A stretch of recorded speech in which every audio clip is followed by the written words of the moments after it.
Welcome to Kanishka IAS. So మనకు లోక్పాల్ అనేది మళ్ళీ న్యూస్లో ఉంది. దానికి మెయిన్ కారణం ఏంటంటే లోక్పాల్కి హైకోర్టు జడ్జెస్ని విచారించే అధికారం ఉంది అని చెప్పేసి ఒక సర్క్యులర్ ఇష్యూ చేయడం జరిగింది లోక్పాల్. సో అందువల్ల మనకు మళ్ళీ న్యూస్లో రావడం జరిగింది. అఫ్కోర్స్ సుప్రీంకోర్టు ఏం చెప్పిందంటే ఇది చాలా డిస్టర్బింగ్గా ఉంది, ఇది జ్యుడిషియరీ వ్యవస్థ మీద తీవ్రమైన ప్రభావం చూపించే అవకాశం ఉందని చెప్పడం జరిగింది. సో దీనివల్ల మనకు లోక్పాల్ లోకాయుక్త గురించి మళ్ళీ ఒకసారి న్యూస్లో రావడం జరిగింది. ఇది మనకు డెఫినెట్గా ఇంపార్టెంటే. మనకు లోక్పాల్ లోకాయుక్త యాక్ట్ 2013లో పాస్ చేయడం జరిగింది. దీని మెయిన్ ఉద్దేశం ఏంటంటే కరప్షన్ని కంట్రోల్ చేయడం. ఇక్కడ మనకు కొన్ని ఫ్యాక్ట్స్ అనేది చాలా ఇంపార్టెంట్. అసలు లోక్పాల్ లోకాయుక్తని ఎవరు అపాయింట్ చేస్తారు? ప్రెసిడెంట్ అపాయింట్ చేస్తారు. సో అసలు ఎవరు సెలెక్ట్ చేస్తారు లోక్పాల్ కానీ లోకాయుక్తను కానీ? జనరల్ లోక్పాల్ అనేది మనకు సెంట్రల్ లెవెల్లో ఉంటుంది, మనకు లోకాయుక్త అయితే మనకు స్టేట్ లెవెల్లో ఉంటుంది. సో ఇది 2013కి ముందు అసలు లోక్పాల్ లోకాయుక్త లేదా అంటే జనరల్గా లోకాయుక్త అనేది సిస్టమ్ అనేది ఆల్రెడీ ఉంది, చాలా స్టేట్స్లో అడాప్ట్ చేసుకోవడం జరిగింది. ఈవెన్ మన ఎస్ట్వెల్ ఆంధ్రప్రదేశ్లో కూడా లోకాయుక్తని ఇంతకు ముందే అడాప్ట్ చేసుకోవడం జరిగింది ఆ సిస్టమ్ని. 2013 తర్వాత ఏమైందంటే ఈ యాక్ట్ పాస్ చేసిన తర్వాత ఇది మ్యాండేటరీ అయిపోయింది. సో మనకు నేషనల్ లెవెల్లో మనకు లోక్పాల్ని ఎవరు అపాయింట్ చేస్తారంటే ప్రెసిడెంట్ అపాయింట్ చేస్తారు. సో అసలు సెలక్షన్ కమిటీ ఎవరు ఉంటారు? జనరల్గా అసలు ఎవరు రికమెండ్ చేస్తే ప్రెసిడెంట్ లోక్పాల్ని అపాయింట్ చేస్తారని ఒకసారి మనం చూస్తే దీనికి చైర్మన్గా ఇది 5 మెంబర్ కమిటీ ఉంటుంది, సెలక్షన్ కమిటీ. దీనికి చైర్మన్గా ప్రైమ్ మినిస్టర్ ఉంటారు.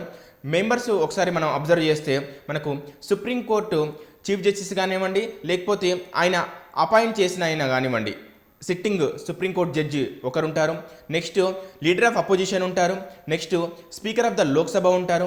వీళ్ళ నలుగురితో పాటు డిస్టింగ్విష్డ్ జ్యూరిస్ట్, ఈ 4 మెంబర్స్ రికమెండ్ చేసిన డిస్టింగ్విష్డ్ జ్యూరిస్ట్ ఇంకొక ఆయన ఉంటారు. సో ఓవరాల్గా మనకు 5 మెంబర్స్ సెలక్షన్ కమిటీ ఎవరైతే ఉన్నారో వాళ్ళు ఈ లోక్పాల్ని రికమెండ్ చేయడం జరుగుతుంది.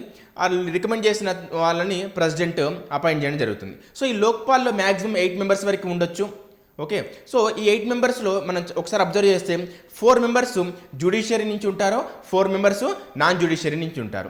సో ఈ లోక్పాల్కి ఎలాంటి అధికారాలు ఉంటాయంటే గ్రూప్ ABCD ఎవరైతే ఉంటారో ఎంప్లాయీస్ సంబంధించిన వాళ్ళ మీద ఈ కరప్షన్ అలిగేషన్ సంబంధించి ఏవైతే ఉంటాయో వాటన్నిటికి సంబంధించిన అధికారాలన్నీ కూడా వాళ్ళ మీద ఎలాంటి తీసుకోవాలి, ఎంక్వైరీ చేయడం, వాళ్ళ గురించి చర్యలు తీసుకోవడం, ఇవన్నీ కూడా అధికారాలు లోక్పాల్కి ఉంటాయి. సో ఇక్కడ మనం అసలు ఈ లోక్పాల్కి మళ్ళీ హైకోర్టు జడ్జెస్కి అసలు సంబంధం ఏందని చెప్పేసి మనం ఒకసారి చూస్తే లోక్పాల్ ఇష్యూ చేసిన సర్క్యులర్ని బట్టి మనకి ఏమర్థం అవుతుందంటే ఇక్కడ ఏం చెప్పిందంటే లోక్పాల్ హైకోర్టు జడ్జెస్ కూడా గవర్నమెంట్ ఎంప్లాయీస్ కిందకే వస్తారు కాబట్టి వాళ్ళని విచారించే అధికారం ఓన్లీ ఇక్కడ మనం ఒకసారి అబ్జర్వ్ చేస్తే కరప్షన్ కేసుకి సంబంధించి విచారించే అధికారము ఇక్కడ లోక్పాల్కి ఉంటుంది అని చెప్పేసి చెప్పడం జరిగింది. సో అసలు ఇక్కడ వచ్చిన ప్రాబ్లం ఏంటి? అసలు ఒకవేళ లోక్పాల్ విచారిస్తే హైకోర్టు జడ్జెస్ని విచారిస్తే అసలు వచ్చే ప్రాబ్లం ఏంటనేది కూడా మనకు జనరల్గా ఒక క్వశ్చన్ మార్క్.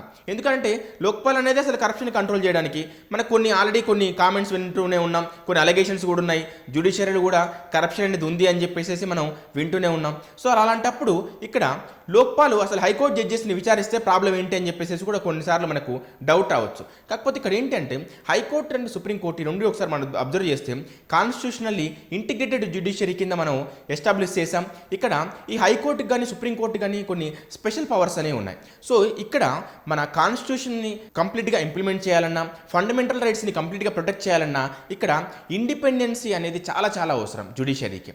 సో ఇక హైకోర్టు అనే సుప్రీంకోర్టు అని ఈ రెండు ఏవైతే ఉన్నాయో ఇక్కడ మనకు ఒక గొప్ప వ్యవస్థను అనేది క్రియేట్ చేసుకున్నాం. వీటి ద్వారా ఫండమెంటల్ రైట్స్ని ప్రొటెక్ట్ చేస్తున్నాం, కాన్స్టిట్యూషన్ ఐడియాలజీస్ని మనం ప్రొటెక్ట్ చేస్తూ ఉన్నాం. సో ఇక్కడ మనం ఒకసారి అబ్జర్వ్ చేస్తే ఈ లోక్పాల్ని అపాయింట్ చేసేది కొంత పొలిటికల్గా ఉంది, కొంత నాన్ జ్యుడిషియరీ మెంబర్స్ కూడా ఇందులో ఉండడం వల్ల ఇది ఎలాంటి ప్రభావం చూపిస్తుంది? ఒకవేళ లోక్పాల్ ఈ హైకోర్టు జడ్జెస్ని ఫ్యూచర్లో సుప్రీంకోర్టు జడ్జెస్ని కూడా విచారించే అధికారం ఒకవేళ ఉంటే ఎలాంటి ప్రభావం చూపిస్తుంది అని చెప్పేసి మనం ఇమాజిన్ చేసుకోలేము. ఇప్పుడే దాని కాన్సిక్వెన్సెస్ ఎలా ఉంటాయో మనం ఇప్పుడే దాన్ని ఎక్స్పెక్ట్ చేయలేం. సో అందుకని సుప్రీంకోర్టు అఫ్కోర్స్ ఇంకా పూర్తి స్థాయి విచారణ అయితే చేయలేదు. కాకపోతే ఈ ఏవైతే సర్క్యులర్ అయితే ఉందో లోక్పాల్ ఇష్యూ చేసింది అది కొంచెం డిస్టర్బ్డ్గా ఉందని మాత్రమే చెప్పడం జరిగింది.